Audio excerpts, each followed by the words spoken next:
geen onbekende hier in Westendorf. Johnny Romein, wat leuk dat je hier ook bent. Ja, geweldig. Ik ben blij dat ik er mag zijn. Maar je komt hier natuurlijk al heel wat jaren. Ja, dat is 25 jaar geleden begonnen.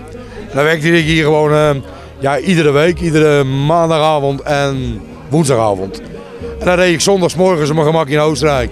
En donderdagochtend weer terug. Dat deed ik dan 3 maanden per jaar, zeg maar, per jaar. Oké, en je laatste single, dat was in oktober, hè? Wat was de titel van die single? Ja, dat was Zuip eens even door. Zuip eens even door. Ja, nee, bijna.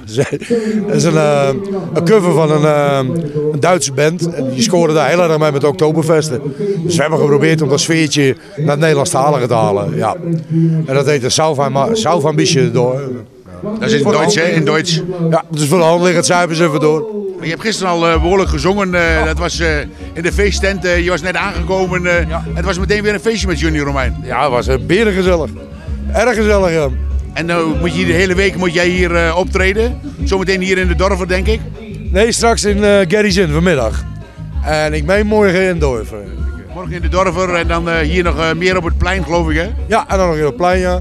Ja, elke dag zijn we wel bezig even. Maar dan maakt het ook zo leuk. Maar je bent nu in de stal van onze grote vriend Stefan Storms. Ja, Stefan Storms, feestartiesten.nl, hè. En ja, geweldig. Gaat goed en nieuwe single bezig? Ja, we zijn met nieuw materiaal bezig en dat kan ieder moment uitkomen. Kijk, Stefan Storm, die ken ik ook al zo lang. Dus uiteindelijk is de cirkel dan gewoon een keer rond, hè.